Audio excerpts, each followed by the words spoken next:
పరిశుద్ధపరచు యెహోవా మెక్కేదన్ ఆరాధనా నీకే. పరిశుద్ధపరచు యెహోవా మెక్కేదన్ ఆరాధనా నీకే. రూపించు దైవం యెహోవా హోసేను ఆరాధనా నీకే. రూపించు దైవం యెహోవా హోసేను ఆరాధనా నీకే. ఆరాధనా ఆరాధనా అబ్బా తండ్రి నీకేనయ్యా ఆరాధనా ఆరాధనా అబ్బా తండ్రి నీకేనయ్యా ఆరాధనా ఆరాధనా అమ్మా తండ్రి నీకేనయ్యా. ప్రేమ నమ్మకం కలిగిన మా దేవా, పరిశుద్ధుడైన మా తండ్రి, మీ ఉన్నతమైన నామమును బట్టి మీ స్తోత్రాలు ప్రభు. మరొకసారి మరొక దినం నీ సన్నిధావరంలో చేరి మిమ్మల్ని ఆరాధించడానికై మీరు మాకు ఇచ్చిన సమయమునకై మీకు స్తోత్రాలు. ఈ క్లుప్త ఆరాధన మీరు అంగీకరించి ఇంకెక్కువగా ఆరాధించగలిగినట్లుగా అనేక మేలులు ఆశీర్వాదాలు మీరు మాకు దయచేయమని యేసు ప్రభువారి పేరట స్తుతించి గణపరిచి ఆరాధన మీకు అర్పించుకుంటున్నాము తండ్రి. ఆమేన్. కూర్చుందామండి. ప్రియులరే, సమయంలో కొన్ని నిమిషాలు దేవుని వాక్యాన్ని మనం విందాం. క్లుప్తంగా కొన్ని మాటలు మీకు జ్ఞాపకం చేస్తాను. మనం రోమిలకు రాసిన పత్రికను వరుసగా ధ్యానించుకుంటూ ఉన్నాం. ఈరోజు 13వ అధ్యాయాన్ని మనము ధ్యానిద్దాం. క్లుప్తంగా కొన్ని మాటలు మనం జ్ఞాపకం చేసుకుందాం. ఒక్కొక్క దేశానికి ఒక్కొక్క చట్టం ఉంటుంది. అమెరికా దేశానికి ఒక చట్టం, యెరూషలేము దేశానికి ఒక చట్టం, మస్కట్ దేశానికి ఒక చట్టం, దుబాయ్కి ఒక చట్టం, ఇండియానికి ఒక చట్టం. మన బైబిల్ క్రిస్టియన్ ప్రజలకు దేవుని మందిరంలో ఉన్నవారు కూడా ఒక చట్టం ఉంటుంది. మనము అమెరికా వెళ్ళి ఇండియా వాళ్ళలాగా ఉంటా కుదరదు, లేకపోతే దుబాయ్ వెళ్ళి మనం ఇండియా వాళ్ళలాగా ప్రవర్తించడానికి కుదరదు. నేను మస్కట్లో ఒక చక్కని అలవాటు చూసాను. ఏంటంటే ఆ విదేశాల్లో ఉన్న అలవాటు, చెత్త ఎక్కడ వేయరు. చాక్లెట్ తిన్నారనుకోండి, దాన్ని ఓ బ్యాగ్లో వేసుకొని దాన్ని ఆ చెత్త అంతా దాంట్లో వేసుకొని అప్పుడు ఆ చెత్త ఎక్కడవుతూ ఉంటుందో అక్కడ పట్టుకెళ్ళి వేస్తారు. అక్కడక్కడక్కడ వేస్తే పోలీసులు వచ్చి పట్టుకుంటారు. కాబట్టి ఆ ఊరు చట్టం, కాబట్టి పద్ధతి. మన వాళ్ళు అయితే ఎక్కడ పడితే అక్కడ వేసేస్తారు. కాబట్టి మనం కూడా మా ఇండియాలో ఎక్కడ పడితే అక్కడ వేసేస్తామని వేసేసామా మనల్ని తీసుకుపోతారు పోలీసులు. కాబట్టి ప్రియులారా, ఒక్కొక్క దేశానికి ఒక్కొక్క చట్టం ఉన్నట్టుగానే దేవుని ప్రజలకు కూడా దేవుడు ఒక చట్టాన్ని ఇచ్చాడు. ఆ చట్టాను ప్రకారమే మనం ప్రవర్తించాలి తప్ప మన చట్టాన్ని మనం ఏం చేయకూడదు, మన చట్టాన్ని మనం అలవాటు చేయకూడదు. కాబట్టి దేవుని చట్టం ఏమై ఉంది అంటే, దేవుని చిత్తం ఏమై ఉందో దాన్ని మనం అనుసరించే వారుగా ఉన్నప్పుడు దానివల్ల మనకు మేలు ఘనత వస్తుందనే విషయాన్ని తెలియపరుచుకుంటున్నాను. 13వ అధ్యాయంలో 1వ వచనంలో ప్రతివాడును తన పైన అధికారులకు ఏమై ఉండాలట, లోబడి ఉండుడి. ఏలయనగా దేవుని వలన కలిగినది తప్ప మరి ఏ అధికారమును లేదు. ప్రియులారా, దేవుడు తన ప్రజలకు, దేవుని పిల్లలకు పరిశుద్ధ రక్తములో కడగబడి పరిశుద్ధులుగా జీవిస్తున్న వారి కొరకు, దేవుని కొరకు, పరలోక రాజ్యము కొరకు పిలువబడిన వారికి దేవుడిస్తున్న నియమం ఏంటనంటే, ప్రతివాడంట తన పైనున్న అధికారికి ఏమై ఉండాలంట అండి, లోబడి ఉండడి. అవి దేవుని వలన కలిగిన అధికారమే తప్ప అది మనుషుల వల్ల కలిగిన అధికారము కాదు. కాబట్టి ఏ రాజ్యం వచ్చినా, ఏ ప్రభుత్వం వచ్చినా, ఏ మనకు నచ్చినా నచ్చకపోయినా ఏ ప్రభుత్వం వచ్చినా ఆ ప్రభుత్వము దేవుడు మనకు అనుగ్రహించాడని ఆ ప్రభుత్వానికి ఏం చేయాలంటండి? లోబడి ఉండాలి. కాబట్టి లోబడి ఉండాలి.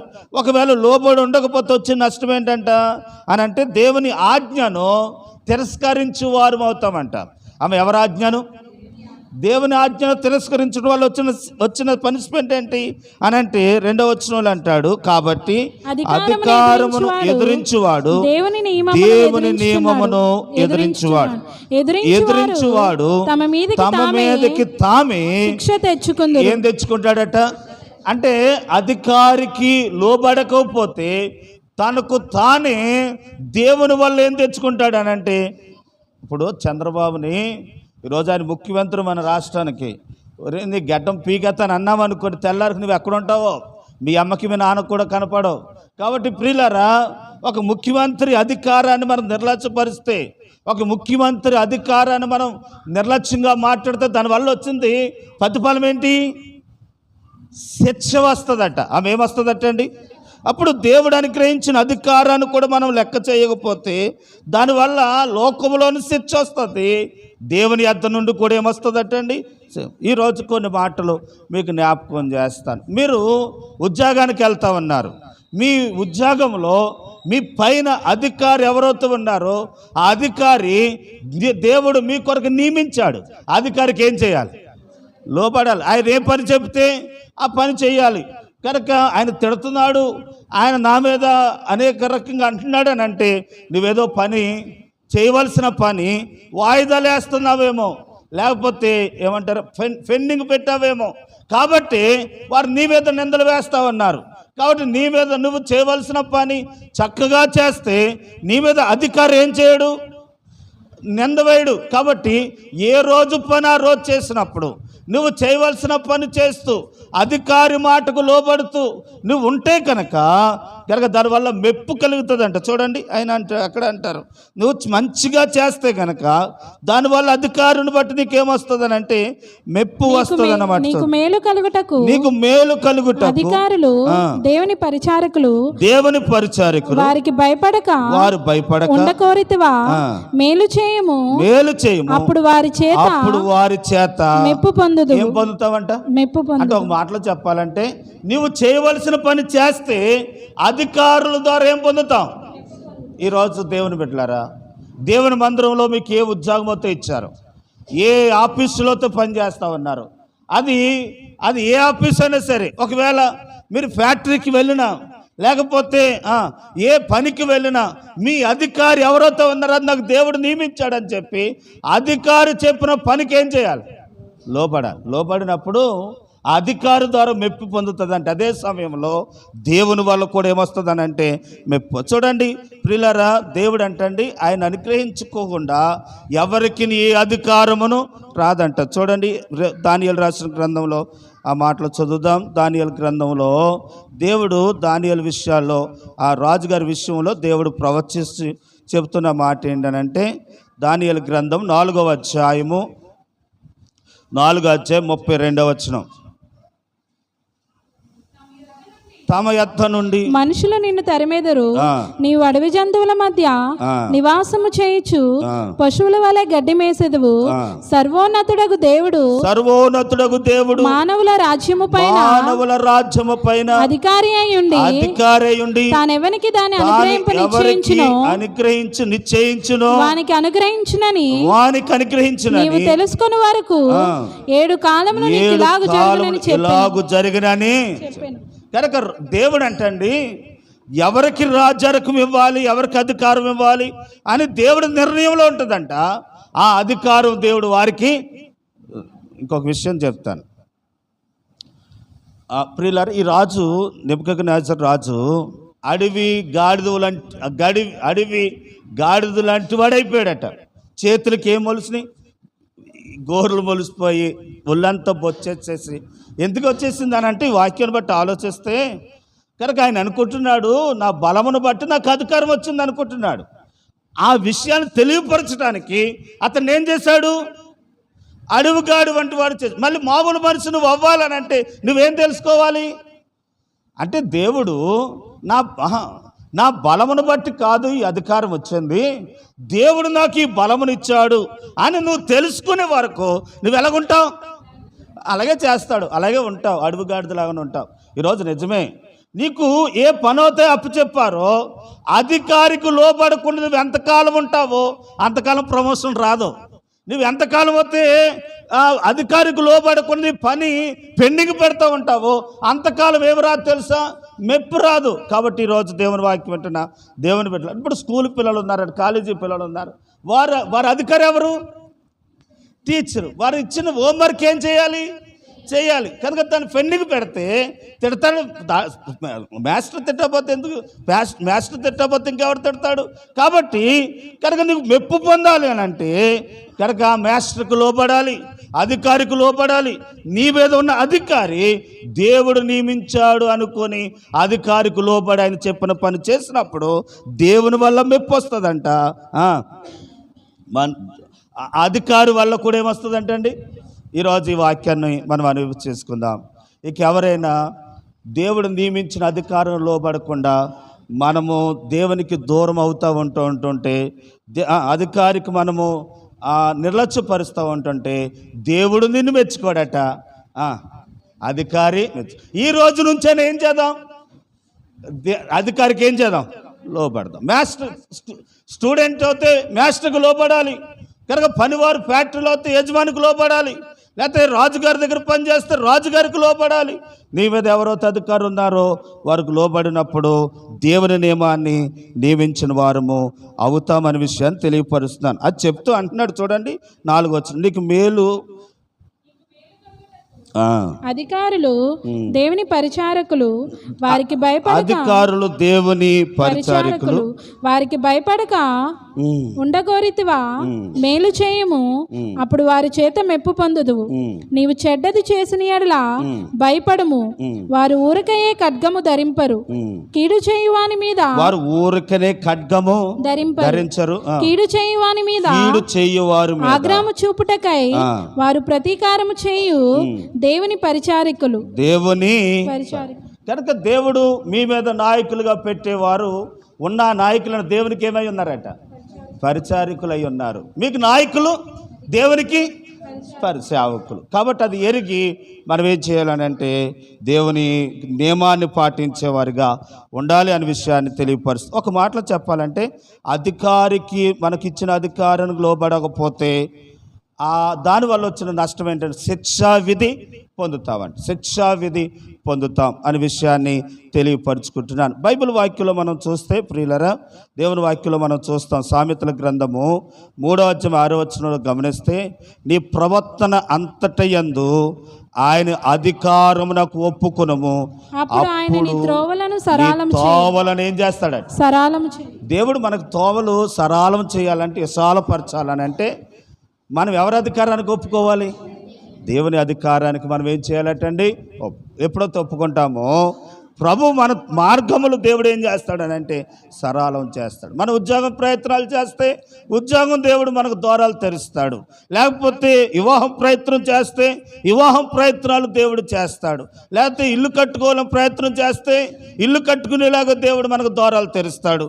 బిడ్డల విషయాల్లో ప్రయత్నం చేస్తే ఆ విషయాల్లో దేవుడు మన విషయంలో ద్వారాలు తెరుస్తాడు. అలా తెరవాలని అంటే ఆయన అధికారానికి ఏం చేయాలి? ఒప్పుకోవాలి. ఆయన అధికారానికి ఒప్పుకుంటుల్లో గూఢార్థం ఏంటనంటే నీ మీద ఎవరైతే నాయకులు ఉన్నారో వారికి లోబడి. కనుక యేసు ప్రభువు వారు చూడండి, ఈ మాట చదువుదాం ప్రియులరా. లూకా సువార్తలో మనం గమనిస్తే, మార్కు సువార్తలో మనం చూస్తే 13వ అధ్యాయము 13వ అధ్యాయం 34వ వచనం, ప్రభు తన శిష్యులను తన దగ్గర పిలిచి తన దాసులకు అధికారం ఇచ్చి ప్రతి వానికి వాని పని నియమించి మెలకువగా నుండుమని ద్వారపాలకునికి ఆజ్ఞాపించి ఇల్లు విడిచి దేశాంతరము పోయినట్టే ఆ కాలము ఉండును. ఇంటి యజమానుడు ప్రొద్దుగుంకి వచ్చునో, అర్ధరాత్రి వచ్చునో, కోడి కూయినప్పుడు వచ్చునో, తెల్లవారినప్పుడు వచ్చునో, ఎప్పుడు వచ్చునో మీకు తెలియదు. ఆయన అకస్మాత్తుగా వచ్చి మీరు నిద్రపోవచుండుట చూచునేమో, గనుక మీరు మెలకువగా నుండి. అమ్మ ఇప్పుడు ఒక అధికారి అంటే పని అప్పు చెప్పి వెళ్ళాడట ఊరు. ఏమా పని అప్పు చెప్పి వెళ్ళాడట. ఎప్పుడు వస్తాడో తెలవదు. వచ్చినాడుగా పని ఏం చేయాలి? ఎప్పుడు వస్తాడో తెలవదు కాబట్టి ముగించేసుకుని ఉండాలి. ఈడేం చేశాడు? ఇప్పుడు అప్పటికే రావడం మా యజమాని అని చెప్పి పడుకొని తాగేసి ముచ్చట్లు ఎట్టుకున్నాడట. ఆయన అనుకోని సమయంలో వచ్చేసాడట.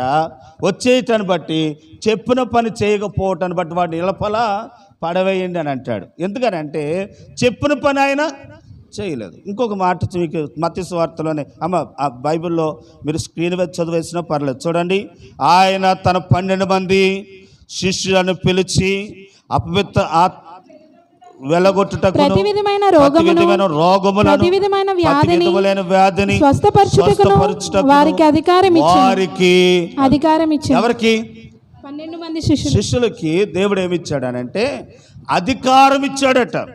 అంటే ఇప్పుడు సంఘానికి అధికారి ఎవరు? సంఘానికి అధికారి ఎవరు? పాస్టర్ గారు. ఈ పాస్టర్ గారికి సంఘం ఏమై ఉండాలి? లోబడి. ఇది ఎవరిచ్చిన ఆజ్ఞ? ఇప్పుడు అందరూ నాయకులు ఇంకెక్కువడు ఎవడు? వాళ్ళకి మోసేవాడు ఎవడు? నేను అంటున్నది ఏంటంటే ప్రియులారా, దేవుడు అధికారిగా నియమించాలన్నా దించాలన్నా ఎవరి పని? దేవుని పని. నత్తోడో తెంగురోడో ఎవడో కొన్ని సంఘం మీద దేవుడు ఏం చేశాడు? ఒక నాయకుడిగా పెట్టాడు. ఆ నాయకుడి మాట ఏం చేయాలి? వినాలి. విన్నప్పుడు ఇప్పుడు ఎవరికి లోపడుతున్నట్టు? దేవునికి లోబడినట్లు. అప్పుడు దేవుడిని మార్గంలో విశాలపరుస్తాడు. కాబట్టి ప్రియులారా, నేను అదే అంటున్నాను చాలాసార్లు ఏంటంటే కనుక పాడమన్నప్పుడు ఏం చేయాలి? పాడితే దేనికి లోబడినట్టు చెప్పాలి, మీ నోటితో చెప్పాలి. అధికారానికి లోబడినట్టు. చదవనప్పుడు చదవాలి, కనుక పనులు వెళ్ళండి అన్నప్పుడు వెళ్ళాలి. చెప్పకుండా ఏ పని చేయకూడదు. అది అధికారముకు లోబడినట్టు కాదు.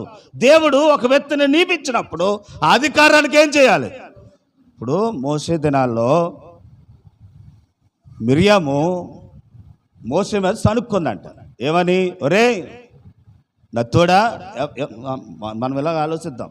ఒరే నత్తోడా, మోసే నీవు నదిలో కొట్టుకుపోయినప్పుడు ఆ రోజు నేను తీయకపోతే నువ్వు చచ్చిపోదువురా. నేను ఉన్నాను కాబట్టి ఆ రోజు బతుకావురా. రే నత్తోడా, మోసే ఎరే ఎండ్రే అని సనుక్కుందంట. చూడండి, సనుక్కుందంట. ఇప్పుడు మోసేని నాయకుడిగా చేసింది ఎవరు? చెప్తలేదు, దేవుడే. మోసే అక్క సనుక్కుందంట. చదువుదాం సంఖ్యాకాండంలో. సనుక్కుంట వాళ్ళు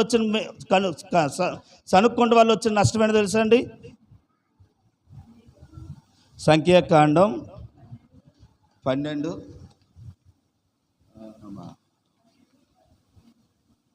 దొరికిందా? 12:10 చూడండి అమ్మా. మేఘమును ఆ ప్రత్యక్షపు గుడారం మీద నుండి ఎత్తబడెను. 6వ వచనం కాను చదివితే అర్థమవుతుంది. వారిద్దరూ రాగా ఆయన నా మాటలు వినుడి, మీలో ప్రవక్త ఉండిన యెడల యెహోవా నాకు నేను దర్శనమిచ్చి అతడు నన్ను తెలుసుకొనున్నట్లు కలలో అతనితో మాట్లాడుదును. నా సేవకుడైన మోషే అట్టువాడు కాడు, అతడు నా ఇల్లంతటిలో నమ్మకమైన వాడు. నేను గూఢభావములతో కాదు, దర్శనమిచ్చి ముఖాముఖిగా అతనితో మాట్లాడుదును. అతడు యెహోవా స్వరూపమును నిదానించి చూచును. కాబట్టి నా సేవకుడైన మోషేకు విరోధముగా మాట్లాడుటకు మీరేలా భయపడలేదనెను. మీరు ఎలాగూ భయపడలేదని సేవకుడైన మోషేకుని విరోధముగా మాట్లాడుటకు నువ్వు మీరేలా భయపడలేదు అనెను. యెహోవా కోపము వారి మీద రగులుకొనగా ఆయన వెళ్ళిపోయెను. మేఘమును ఆ ప్రత్యక్షపు గుడారం మీద నుండి ఎత్తబడెను. అప్పుడు మిరియాము హిమము వంటి తెల్లని కుష్టిగలదాని. ఏమొచ్చింది? దేని కొరకు వచ్చిందంటారు? ఎందుకు వచ్చిందంటారు? అమ్మా, దేవుడు మోషేని ఇశ్రాయేలు ప్రజలకు ఒక నాయకుడిగా పెట్టాడు. ఎందుకని అని అంటే వారు ఐగుప్తు దేశం నుండి కానానికి వెళ్ళటానికి. వారు కానానికి ఇంకా చేరిపోతారనగా మిరియాముకి ఏం పుట్టిందో మళ్ళీ ఇంకొక విషయం చెప్పనా? బయట వాళ్ళు ఎవరు అనరు, ఎవరైనా అన్న వాళ్ళు ఎవరన్నా ఇంట్లో వాళ్ళు అంటారట. కనుక ఇంట్లో వాడే, ఇంట్లో అక్కే ఎవరి వదిలేసింది? మోసే మీద లేవటం బట్టి వచ్చిన పనిష్మెంట్ ఏంటి అని అంటే కుష్టి వ్యాధి. ఆ రోజుల్లో భయంకర వ్యాధి ఏదనంటే కుష్టి వ్యాధి. కాబట్టి దేవుడి నియమానికి నువ్వు లోపడుతున్నావు అనంటే దైవజనుకు కూడా ఏం చేయాలి? లోబడాలి. ఆయన మాటకు లోబడాలి, ఇదేత కలిగి ఉండాలి. దేవుడు నియమించాడు, దేవుని సేవ. ఇక్కడే అహరోను కూడా మోసే తిట్టాడట. అహరోను కూడా మోసేనేం చేశాడు? తిట్టాడట. అమ్మ ఎందుకంత సులకనయ్యాడు మోసే అనంటే వీళ్ళకంటే చిన్నవాడు. ఎవరికంటే? అహరోను కంటే, మిరియాము కంటే చిన్నవాడు. అంత మాత్రమే కాదు, మళ్ళీ నత్తి స్వభావం ఉంది. కాబట్టి లోకం చేసి ఇప్పుడు మోసేను తిట్టడాన్ని బట్టి వారికి ఏమొచ్చిందనంటే, కనుక అహరోను కూడా తిట్టాడట. కానీ తిట్టిన వెంటనే ఏమయ్యాడు తెలుసా? చదువు ఆ మాట కూడా. అహరోను అయ్యో నా ప్రభువా, మేము అవివేకులము, పాపులమైన మేము చేసిన ఈ పాపమును మా మీద మోపవద్దు, మా మీద మోపవద్దు. చాలరా. కనుక అహరోను చేసిన తప్పుకు ఏం పడ్డాడు? పశ్చాత్తాపడ్డాడు. కాబట్టి ఇది దేవుడు నియమించిన నియమం, ఇది దేవుడు నియమించిన నాయకత్వం అని చెప్పి దేవుని సేవకుడుకు లోబడి వెంటనే తను కోపపడినా వెంటనే తాను ఏమయ్యాడనంటే సరిచేయబడ్డాడు. ఇంకొక విషయాన్ని మీకు జ్ఞాపకం చేస్తానండి. ఉజ్జి అని ఒక రాజు అన్నాడు. ఆమె ఏ పేరు? ఆయన బలి అర్పిద్దామని రెడీ అయ్యాడట. రాలేదని, పాస్టర్ గారు రాలేదని ఆడొత్త వెంటనే చేసేస్తానని చెప్పి బలి అర్పించేశాడట. బలి అర్పించేట తర్వాత వచ్చిన నష్టం ఏంటి చెప్పనండి ప్రియులారా?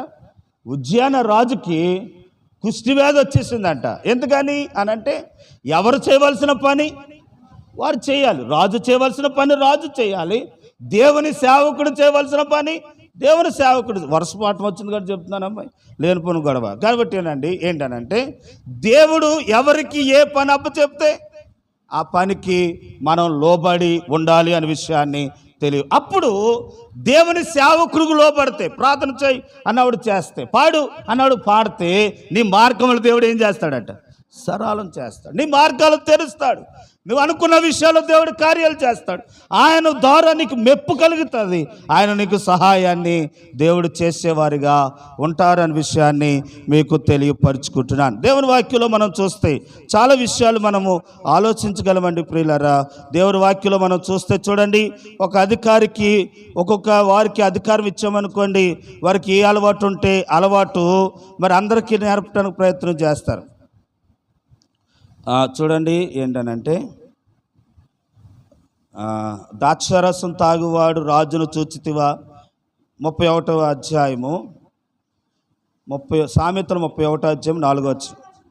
ద్రాక్షారసము త్రాగుట రాజులకు తగదు, లెమూయేలు అది రాజులకు తగదు, అది రాజునకు తగదు. మద్యపాన శక్తి అధికారులకు తగదు, అధికారులకు తగదు. కాబట్టి అంటే నేను ఈ మాట ఎందుకు చదివించానంటే, ఒక పని అప్పు చెప్పినప్పుడు ఆ పని చేయటానికి అర్హుడా కాదా, ఆ పని చేయటానికి చేయగల సమర్థత ఉందా లేదా అని అనుకుని ఆలోచించి ఏం చేయాలి?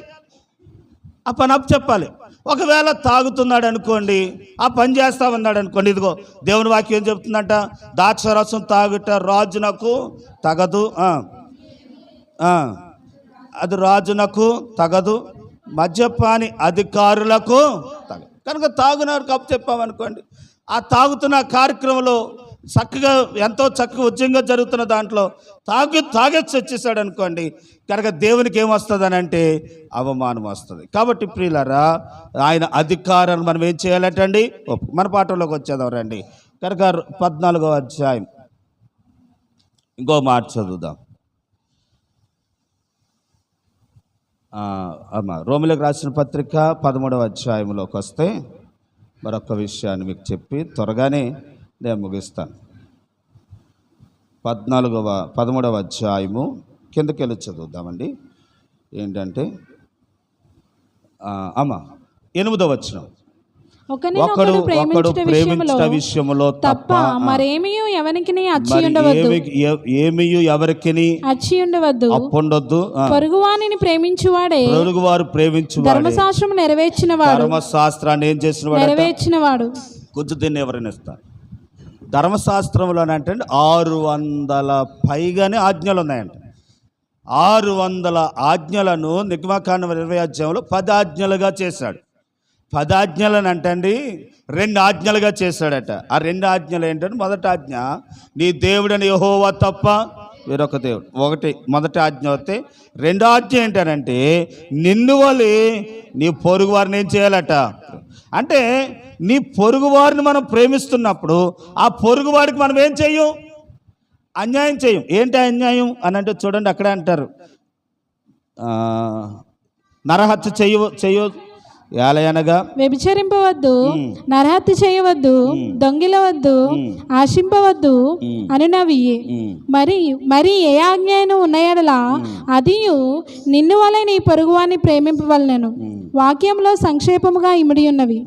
ప్రేమ పొరుగువానికి కీడు చేయదు గనుక, పొరుగు వారికి కీడు చేయదు గనుక ప్రేమ కలిగి ఉండుట ధర్మశాస్త్రము నెరవేర్చుటయే.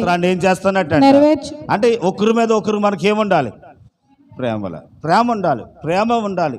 ఈ ప్రేమ మనల్ని ఎదటి వ్యక్తికి ఏం చేయనవదనంటే దోషము కీడు చేయనవదు. కాబట్టి ఆ రీతిగా మనం ఉన్నప్పుడు దేవుడు మనకు సహాయాన్ని చేస్తాడు. ఇంకో మాట చెప్పి నేను ప్రార్థన చేస్తానండి. అందరూ ఒకసారి దేవుని స్తోత్రం అవుదామా. మన ఇంట్లో మన అక్కలు చెల్లుళ్ళు అమ్మలు ఉంటారు. మీకు అర్థమంటనే చెప్తున్నాను. మన అమ్మలు మన చుట్టూరు తిరుగుతున్నప్పుడు వారి విషయంలో మనకి ఏ భేదాభిప్రాయం ఉండదు. ఎదటి వ్యక్తిని చూసినప్పటికీ భేదాభిప్రాయం వస్తుంది. ఎందుకు అలాగా అని అంటే వీరి మీద చూపిన ప్రేమ ఎవరి మీద చూపలేకపోతున్నాం, బయట వారి మీద వేరే వారి మీద చూపలేకపోతున్నాం. అంటే మళ్ళీ అంత వివరంగా చెప్తా బాగోదు కాబట్టి నేను ముందుకు వెళ్ళిపోతున్నాను. కాబట్టి ప్రేమ తల్లిదండ్రుల మీద, ఎందుకు మన తల్లిదండ్రుల మీద అంత అలాగ ఉంటున్నామని అంటే వారి మీద మనం ఏం చూపాం, ప్రేమ. ఈ ప్రేమ ఎదుటి వ్యక్తుల మీద కూడా చూపాలి. చూపినప్పుడు వారి మీద తప్పుగా ఆలోచించో, అపవిత్రంగా ఊహించో, అపవిత్రంగా వారి మీద తలంచో. కాబట్టి అలాగ తలంచాలి అని అంటే ప్రియులారా ఎదటి వారి మీద ఏముండాలట, ప్రేమ కలిగి ఉండాలి అనే విషయాన్ని. అంటే ఇది వివరంగా అంత లోతుగా చెప్పడం బాగోదు కాబట్టి నేను వెళ్ళిపోతా ఉన్నాను. ఎదటి వారి కీడు ఆలోచన మనకు రాకుండా ఉండాలని అంటే ఎదటి వారిని ఏం చేయాలట, ప్రేమించు. ఇంకా కిందకి వెళ్ళిపోదాం చూడండి. ప్రభు అంటున్నాడు, ఏమంటున్నారని అంటే గడిచిన కాలమే చాలు, అయిపోయింది. మనం జీవించినంత కాలం చాలా అల్లరితో 13వ వచనం చదువురమ్మా. అల్లరితో కూడున్న ఆటపాటలైనను లేకయు కామ విలాసములైనను పోకిరి చేష్టలైనను లేకయు కలహమైనను మత్సరమైనను లేకయు పగటి యందు నడుచుకున్నట్టు మర్యాదగా ఏం చేయాలట, నడుచుకుందాం. కనుక ఎంతకాలం జీవించిన కాలం చాలు, అలా జీవించాం. ఎలా జీవించామంట అనంటే అల్లరితో కూడిన ఆటపాటలతోనూ మద్యముతోనూ కామ వికారమైన పోకిరి శ్రేష్టలతోనూ కలహములతోనూ మత్సరములతోనూ మనము జీవించాం. కనుక కాలం చాలు. ఇక నుండి ఆయన ఈ మాని ఏం చేయాలి, అల్లరితో కూడిన ఆటపాటలు అంటే ఏంటి చెప్పండి, డ్యాన్సులు కదండి. ప్రభు బల్లలో పాలు పొందిన వారు వేదికల మీద డ్యాన్సులు సినిమా పాటలకు వేయకూడదు. అది మనకు ఆశ్రదం. అమ్మ నేను చెప్తున్న మాట కాదు, ఇంకో ఇక్కడ ఉంది. కాబట్టి ఆ కాలం తెలవకి వేసాం కాబట్టి ఇప్పుడు తెలిసింది కాబట్టి ఏం చేయకూడదు, వేయకూడదు. ఇప్పుడు ఈ ఫేస్బుక్లో బుల్లెట్ బండి మీద వస్తాం, ప్రతిది మొదలెట్టేసింది. ప్రియులరా అది చూసి వీళ్ళు చూసి వాళ్ళు చూసి ఇంకో విషయం చెప్పకూడదు కానీ అది మనకు రాకూడదని చెప్తున్నాను. ప్రియులరా నన్ను క్షమించండి. ఇది ఎక్కడో స్టార్ట్ అయ్యేది, అది అలాగలా పాక్కుంటూ మనుషుల్లోకి ఇక్కడికి కూడా వచ్చేస్తుంది.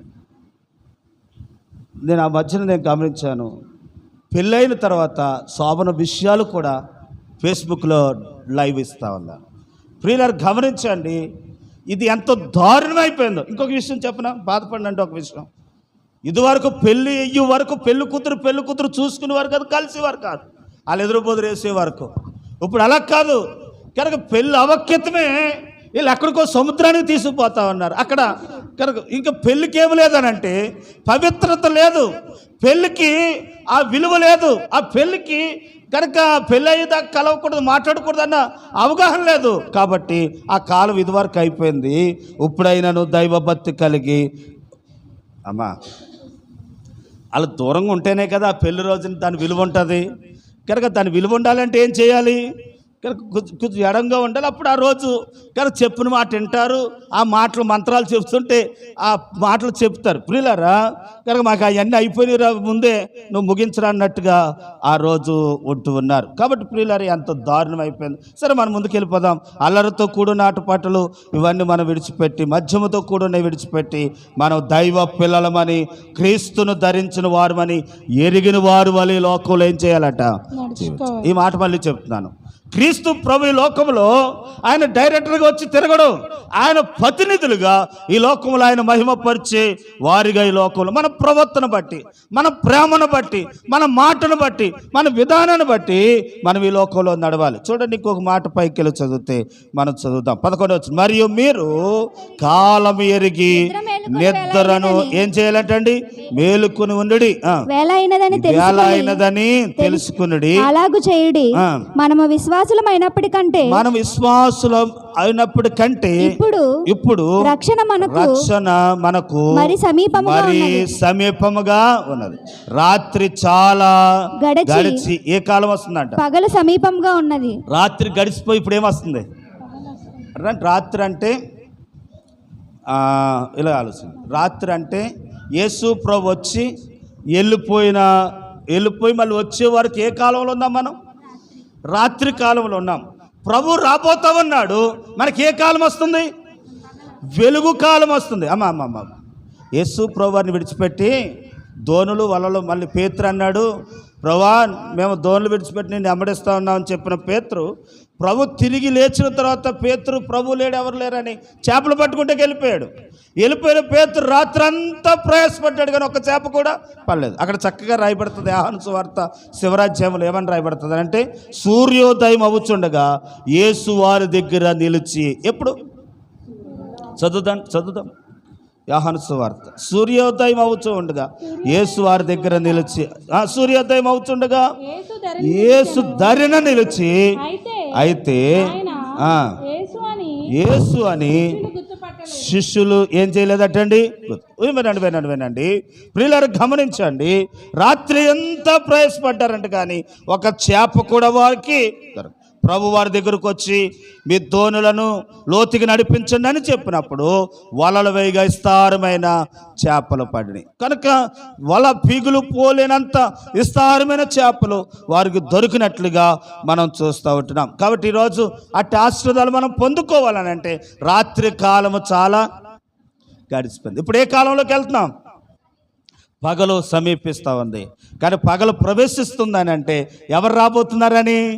యేసు ప్రభు రాబోతున్నాడని మనము ఈ అల్లరి శాస్త్రాలు మానేసి, ఈ మధ్య విషయాలు మానేసి, కామకోద మత్సరాలు మానేసి ప్రభు రాక కొరకు ఏం చేయాలంటండి?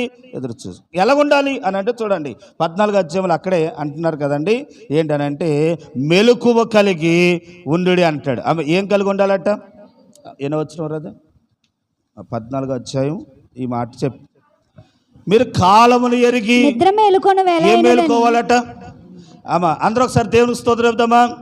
నేను ఒక 7 మాటలు చెప్తాను. నిద్ర మేలుకోకుండా ఉండటాన్ని బట్టి వారు చేసిన కీడేంటో 7 విషయాలు మీకు చెప్తాను. ప్రియులారా, మనము దేవుని వాక్యంలో 7 సంగతులు మనం ఆలోచిద్దాం. మొదటి సంగతి, నిద్రపోవటం వల్ల వచ్చిన సంగతి ఏంటి? మనం అందరూ ఒకసారి దగ్గరగా దేవుని స్తోత్రం చెప్తామా? అందరూ గట్టిగా చెప్దాం. రాత్రి కాలం గడిచిపోయింది, ఇప్పుడు ఏం చేయాలి? లేవాలి. ఏది చెడో ఇంకో మాట అంటున్నాను, మీరు శోధనలో ప్రవేశించుకున్నట్లు మెలకువ కలిగి. శోధనలోకి మనం వెళ్తున్నామా? శోధన మనకు వస్తుందా? మనం వెళ్ళిపోతున్నాం. మనం వెళ్ళిపోకుండా ఉండాలని అంటే ఎలాగుండాలి? మెలకు అంటే ఈ మాట మీరు మనసులో పెట్టుకోవాలి. మెలకు అంటే ఏంటనంటే ఎలర్ట్గా ఉంటాం, అంటే జాగ్రత్తగా ఉంటాం. ఎవరు ఇలా కుత్తబోతున్నారండి, ఇలా తప్పించుకున్నామంటే ఏమన్నట్టు? ఎలర్ట్గా ఉన్నట్టు, అంటే మెలకు కలిగి ఉన్నట్టు. కాబట్టి మనకి ప్రభు రాబోతూ ఉంటూ ఉండగా సాతానుగాడు వాడితో పాటు అగ్నిగుండములోకి తీసుకుని వెళ్ళటానికి లేనిపోని చెడు గుణములన్నీ వేస్తున్నాడట. కాబట్టి ఆ విషయంలో ఏం చేయాలి? జాగ్రత్తగా మెలకుగా ఉండాలి. ఏది ఇచ్చాడో చూడండి, మత్తయి సువార్త 13వ అధ్యాయం. మనుషులు నిద్రించుచుండగా అతని శత్రువు వచ్చి గోధుమల మధ్యను గురుగులు విత్తిపోయెను. మొలకలు పెరిగి గింజ పట్టినప్పుడు గురుకులు కూడా ఆగపడెను. చాలరా కనుక ఎప్పుడేసాడు సాతాను గడి విత్తనాలు? మన లింక్ మర్చిపోయాడు. నిద్ర అనగాడు ఏమనుకోవాలి? ఇప్పుడు శత్రువు వచ్చి గురుకులు చల్లాడట. ఎప్పుడు చల్లాడు? నిద్రిస్తున్నప్పుడు, నిద్రమొత్తుగా ఉన్నప్పుడు. నిద్ర అంటే ఏమని చెప్పాను? ఎలర్ట్గా లేకపోవటం అంటే జాగ్రత్తగా లేకపోవటం. అంటే వాడు ఎప్పుడు వేస్తాడు? జాగ్రత్తగా ఈ లోకములో మనం పరిశుద్ధతలో జాగ్రత్తగా లేనప్పుడు వాడు ఏమేస్తాడు?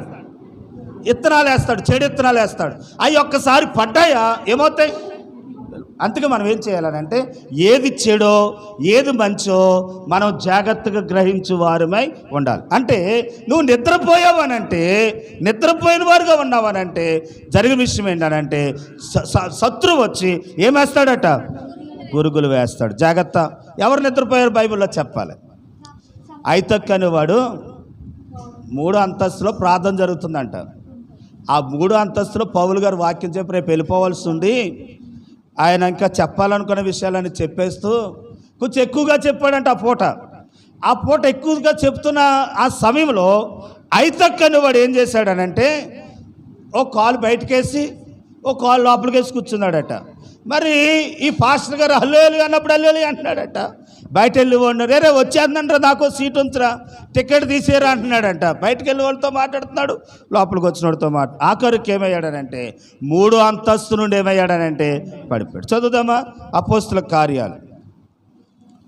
అపోస్తుల కార్యాల్లో ఆ మాట చదువుతాం. అపోస్తుల కార్యాలు 20వ అధ్యాయం 9వ వచనం.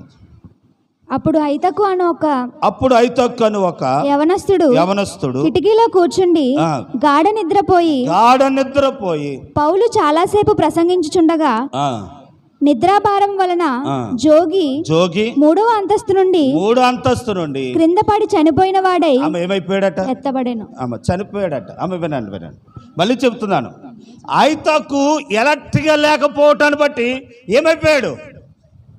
పడిపోయి చనిపోయాడు. అమ్మ నిద్రపోవద్దని బైబిల్ చెప్పటలేదు, నిద్ర అవ్వాలి. కానీ మనం ఎప్పటికప్పుడు ఎరట్గా ఏది మేలో ఏది అపాయమో ఏది ఆస్వాదమని గ్రహింపు లేకుండా మనం ఈ లోకంలో జీవిస్తూ ఉంటుంది. ఇదిగో ప్రభు రాక సమీపంగా ఉంది కనుక ఐతకు పడిపోయినట్టుగా ఎంత భక్తి చేస్తే ఏం సుఖం, ఎన్ని పాటలు పాడితే ఏం సుఖం. కనుక ఇక తెల్లారుతుంది, ప్రభు వస్తాడు అన్నప్పటికీ 3వ అంతస్తు నుండి పడిపోయే వారుగా ఉంటే మనంతా దారిబాయికులు ఉండరు అనే విషయాన్ని తెలియపరుస్తుంది. ప్రభు రాక చాలా సమీపంగా ఉంది. చూడండి, 3 అంతస్తులు అంటే 3 మాటలు చెప్తారండి. ప్రేమ, నిరీక్షణ, విశ్వాసం. అది గుర్తుందండి? కొరింథీయులకు రాసిన అది తీయండి. ఎన్నో వచనం? 3 అంతస్తులు అంటే ఆమె చెప్పరా, రెఫరెన్స్ చెప్పు. మొదటి కొరింథీయులకు రాసిన పత్రిక 13వ అధ్యాయము. అంటే 3 అంతస్తుల నుంచి అంటే ఈ స్థాయిలోంచి పడిపోయాడట. ఎరక్ట్ లేకపోవటాన్ని బట్టి, నిద్రపోవడం దాన్ని బట్టి. చదవమ్మా. కాగా విశ్వాసము నిరీక్షణ ప్రేమ ఈ 3 నిలిచును. అంటే ఎక్కడి నుంచి పడిపోయాడు ఇప్పుడు అన్నట్టు? ప్రేమలోంచి పడిపోయాడు, నిరీక్షణలో విశ్వాసంలోంచి పడిపోయాడు. నిరీక్షణలోంచి పడిపోయాడు, ఏమైపోయాడట? చచ్చిపోయాడు. అంటే ఇప్పుడు ఎక్కడికి పోయినట్టు? నరకానికి వెళ్ళిపోయాడు. కాబట్టి అర్థమవుతుందో లేదో ప్రియులరా, ఒకసారి దేవునికి స్తోత్రం చెబుదామా? అందరూ ఒకసారి దగ్గరగా చెబుదామా? ప్రభు రాక సమీపంగా ఉంది. నిద్రపోవద్దు, ఎలర్ట్గా ఉండు అని ప్రభు చెబుతా ఉన్నాడు. ఇంకెవరు నిద్రపోయారు బైబిల్లో అని మనం గమనిస్తే ప్రియులరా, యోనా నిద్రపోయాడు. అమ్మ యోనా ఏమయ్యాడు? చదువుదామా ఆ మాట కూడా. యోనా గ్రంథం 1వ అధ్యాయం 6వ వచనం. ఇంకొక 2 మాటలు చెప్పిన ముగిస్తాను. వాడనాయకుడు అతని యొద్దకు వచ్చి, ఓయి నిద్రపోతా నీకేమి వచ్చినది? అమ్మా ఇప్పుడు యోనా గురించి చరిత్ర మనకు తెలుసు కదా. దేవుడు చెప్పి నిలివే పట్టణానికి వెళ్ళమంటే తర్షీసుకి వెళ్ళిపోతూ ఉంటుండగా వాడలోనికి వెళ్ళి ఏం చేశాడట? నిద్రపోతున్నాడు కనుక వాడ మీదకి ఏమొచ్చింది ఇప్పుడు? తుఫాను. వాడనగా మన ఇల్లు, మన కుటుంబం, మన జీవితం. మనం ఎప్పుడైతే ఎలర్ట్ రాకుండా నిద్రపోయిన బొత్తులుగా ఉంటామో మన ఇంటి మీదకి ఏమొస్తుంది? తుఫాన్ వస్తుంది అమ్మా, మన ఇంటి మీదకి అపాయం వస్తుంది, మన మీదకి అపాయం వస్తుంది.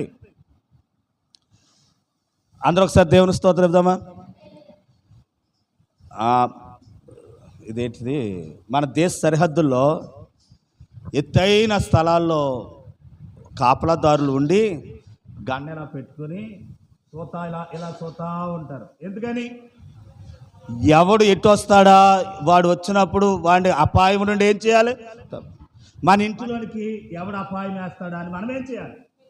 చూసుకుని గమనించుకుని, ఈవిడ వల్ల అపాయం వస్తుందా, ఈవిడ వల్ల అపాయం వస్తుందా, ఈవిడ వల్ల అపాయం వస్తుందా అని తెలిసినప్పుడు వారు ఎలర్ట్ చేసి వారు దూరంగా పెట్టి మన జీవితాన్ని, మన కుటుంబాన్ని కట్టుకునే వారుగా ఉండాలంటే మనం ఎలాగ ఉండాలి?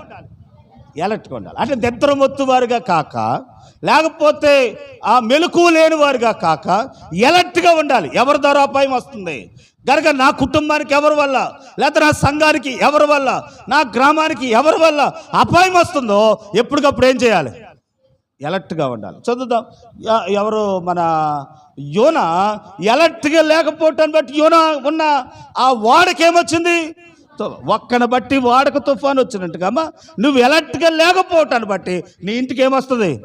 తుఫాను వస్తుంది. అప్పుడు తప్పించుకోలేం కనుక అప్పుడు మనకు అపాయం వచ్చినాడు మనం పడి సముద్రంలో పడిపోవలసిన పరిస్థితి వస్తుంది. అందుకే దేవుడు హెచ్చరిస్తూ ఉన్నాడు, ప్రభు రాక సమీపిస్తూ ఉంది, ఇంకా కొన్ని రోజులే, కాబట్టి ఎలర్ట్గా ఉండు, నిద్రమొత్తులుగా ఉండొద్దు అని అంటాడు. చూడండి, సామెతల గ్రంథంలో మనం గమనిస్తే అండి ప్రియులారా, ఒక మాట చదువుదాం అమ్మ. 6వ అధ్యాయము 9వ వచనం. సోమరి సీమల యొద్దకు వెళ్ళుము, మరి ఎందాక నీవు పండుకొని ఉందువు, ఎప్పుడు నిద్ర లేచెదవు, ఇక కొంచెం నిద్రించేదనని, కొంచెం కునికెదనని, కొంచెం సేపు చేతులు ముడుచుకుని పరుండెదనని నీవు అనుచున్నావు. అందుచేత దోపిడీగాడు వచ్చినట్లు దారిద్ర్యం నీ యొద్దకు వచ్చును. దరిద్రత ఎవరింటికి వస్తుందంట? సోమరివాడి ఇంటికి. నిద్రపోయి సోమర్తనంగా ఎలర్ట్ లేకుండా ఉన్నవారి ఇంట్లోకి ఏమొస్తుందంట? ఇలా నేను గొప్ప చెప్తలేదు కానీ నేను మీకు జ్ఞాపకం చేస్తాను. ఒక్క క్షణం ఖాళీ ఉండనండి. ఈ రాత్రి ఇక్కడ వాక్యం చెప్తున్నాను, మళ్ళీ ఇది అయిన రాని మళ్ళీ పెనుగొండ వెళ్తాను. ఇప్పుడు పెనుగొండ వెళ్ళాలి, రాత్రి అంతా అక్కడ ఆల్ నైట్. అది అయిపోయిన తర్వాత ఉదయం వచ్చి ఒక గంట పడుకుని దువ్వ పెళ్ళి రేపొద్దున. కనుక ఇస్రాయేల్ అన్నీ పాపం ఇస్రాయేల్ అన్నీ గురించి తెలుసండి మీకు. అన్నకి 4 కట్ అయిపోయింది యాక్సిడెంట్లో, మాట్లాడలేడు. కాబట్టి ఆయన పెళ్లి చేస్తాడు, నేను వాక్యం చెప్పాలి, రేపు అక్కడ వాక్యం చెప్పాలి. అది అయిపోయిన తర్వాత రాత్రికి వచ్చి మళ్ళీ ఇక్కడ నేను సిద్ధపడాలి, చెప్పాలి. కానీ నేను అంటున్న మాట ఏంటంటే, మనకి బలం ఉన్నప్పుడు ఏం చేయాలి అని అంటే కష్టపడాలి. కష్టపడితే పేదరికం మన ఇంటికి ఎలా బాగుపడుతున్నాడు రా, ఎలా దీవించబడుతున్నాడు, ఎలా వస్తున్నాయి అన్నీ అని అంటే కనుక ఖాళీ లేకుండా ఏం చేస్తున్నాం? కష్టపడతాం, వెళ్తున్నాం. కనుక ఉదయం అనక, రాత్రి అనక, పగలనక, మంచు అనక, ఎండ అనక, ఇదిగో రాత్రి వెళ్ళి రాత్రి అంతా అక్కడ ఉండటాన్ని బట్టి వారు ఏదో ఇస్తారు, తెచ్చుకుంటాం, దాన్ని బట్టి మనం అమృతాం. అదే చెప్తున్నాడు ప్రభు. ఏం చెప్తున్నాడు తెలుసా? సోమరి వాడంటండి ఎంతకాలం ముడుచుకుని పడుకుంటాడు అంతకాలం ఏమంటాడండి? ఏమొస్తుందంట? దరిద్రం. కాబట్టి నిజమే ప్రియులారా, ఆత్మ విషయంలో మనకు దరిద్రత రాకుండా ఉండాలని అంటే, మనం శారీరక విషయంలో దరిద్రత రాకుండా ఉండాలని అంటే, మనకు వయసు ఉండగానే బలం ఉండగానే ఏం చేయాలి? ఒక 50వ సంవత్సరం వస్తుంది నాకు, అప్పుడు ఇంకెక్కడికి కదలను, ఇంకెక్కడికి వెళ్ళను. నాకు ఎందుకని ఆ టైం వచ్చిన వాడికి కదలలేము. ఎందుకనంటే ఎవరన్నా వస్తే చెప్తాను, లేకపోతే లేదు అన్నట్టుగా ఉంటుంది ఆ పరిస్థితి. ఉన్నంత కాలం ఏం చేయాలని అంటే ప్రయాసపడాలి. ప్రభు నడిపిస్తే ఆ టైంలో అయినా వెళ్ళిపోదాం అనుకోండి, తర్వాత సంగతి. కనుక చూడండి, న్యాయాధిపతుల గ్రంథం చెప్పేసి ఈ మాటలు చెప్పి ముగిస్తాను. కనుక ఎందుకు అపాయం వచ్చింది అని అంటే నిద్రపోయాడట. ఏమిటా నిద్ర అని అంటే 16వ అధ్యాయంలో 19వ వచనం.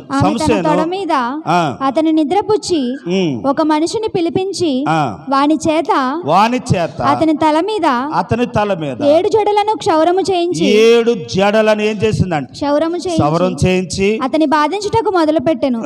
అప్పుడు అతనిలో నుండి బలము తొలగిపోయాను. అతనిలో నుండి ఏమైపోయిందంట? ఇప్పుడు చెప్పాలి. మన ఇసుకిస్తున్నానా? లేదు కదా. అందరూ ఒకసారి అమ్మా, బలం ఎందుకు పోయింది చెప్పాలి.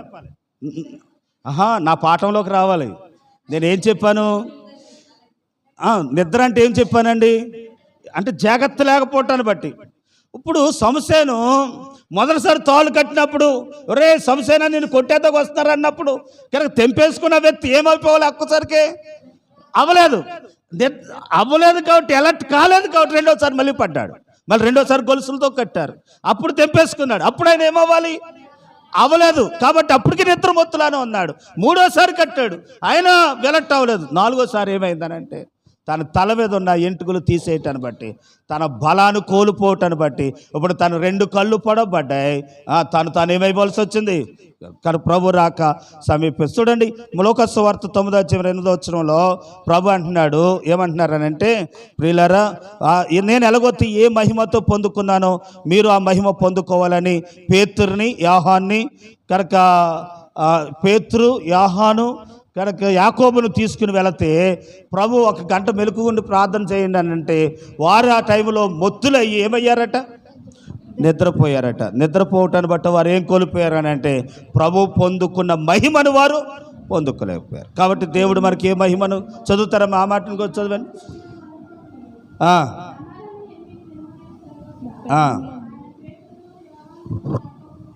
ఎంట పెట్టుకుని ప్రార్థన చేయుటకు ఒక కొండ ఎక్కెను. ఆయన ప్రార్థించి ఉండగా ఆయన ముఖం ఏమైందంట? దాన్ని నేను వివరించేస్తాను చూడండి. ప్రభు వారిని ఎందుకు తీసుకెళ్ళాడు? ప్రార్థన ద్వారా వచ్చిన ఆశీర్వాదం ఏంటి? నేను ఎలాంటి మహిమను పొందుకుంటున్నానో ఆ మహిమ మీరును అలా పొందుకోకపోవటానికి కారణం ఏంటి అని అంటే, మీరు వెళ్ళిన తర్వాత ఏం చేశారు? పేతురును అతనితో కూడా ఉన్నవారును నిద్రమత్తుగా ఉండిరి.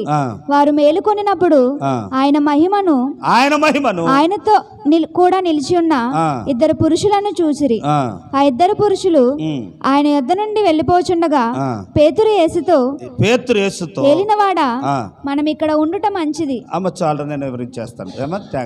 వినండి. ఏ మహిమతో ప్రభు పొందుకున్నాడో ఆ మహిమ వీరు కూడా పొందాలని తీసుకెళ్తే వీరు ఏం చేస్తున్నారంట? నిద్రపోదు. అందుకే దేవుని మహిమను వారు నాయకుడు కొన్న లక్షణం ఏంటి చెప్పనా?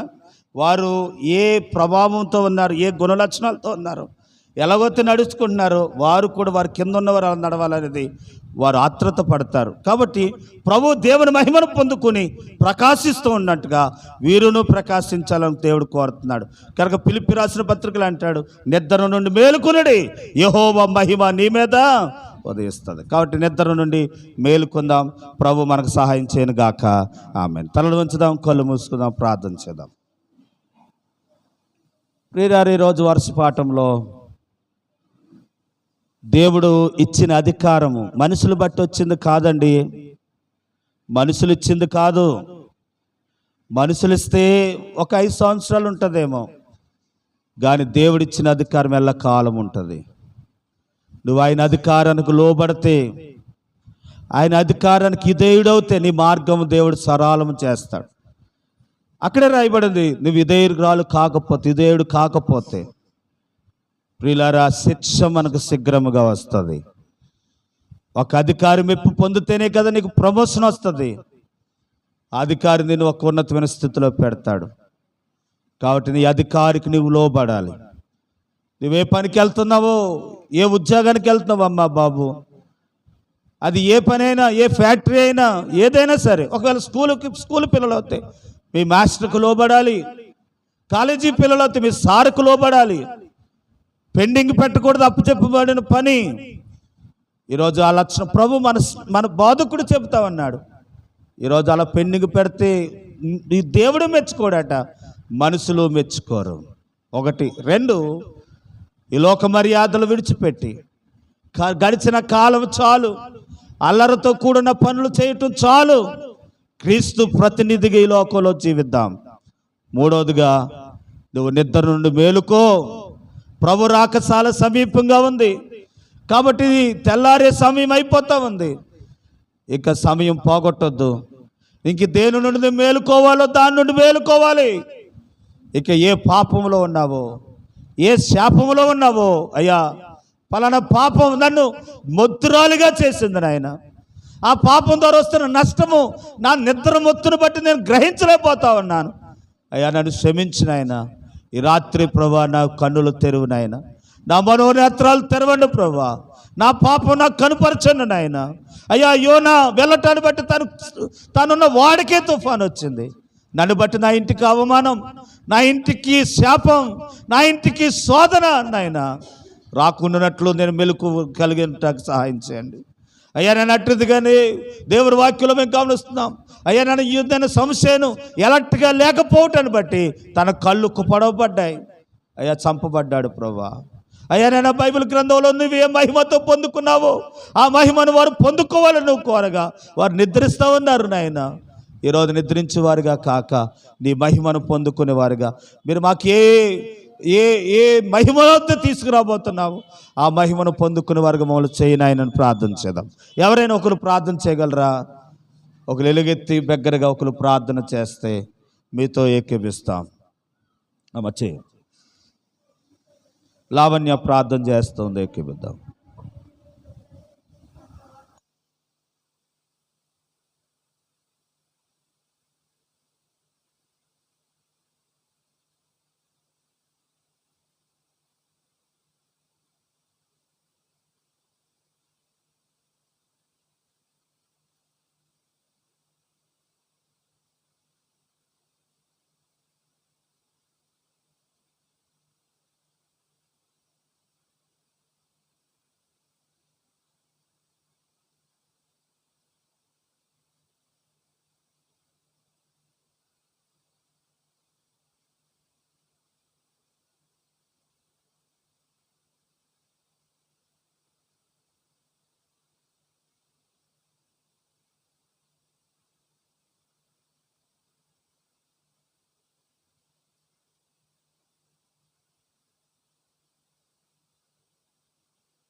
ఆమేన్. అందరూ చెబుతాం, పరలోకమందున మా తండ్రి, మీ నామం పరిశుద్ధపరచబడును గాక.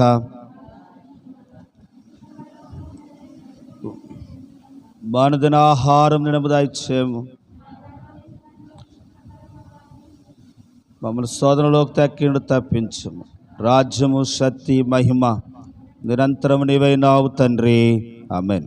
మన తండ్రి అయిన దేవుని ప్రేమయు, కుమారుడైన యేసు క్రీస్తు వారి కృపయు, పరిశుద్ధాత్మనయ సహవాసము, కాపుదల, దీవెన, ఆశ్రదాలు ఇప్పుడును ఎల్లప్పుడూ ప్రభు వచ్చే వరకు సదాకాలం. ఈ రాత్రి నీ సన్నిధానానికి వచ్చి ప్రార్థించి నీ ఆశ్రదాలు పొందుకొని నీ దగ్గరనైనా ప్రభు ప్రార్థించి వెళుతున్న ప్రతి కుటుంబానికి నిత్యము తోడైండి, కాపాడి, దీవించి నడిపింప చేదువుగాక. ఆమేన్. ఆమేన్ అండి. అందరికీ వందనాలు. God bless you.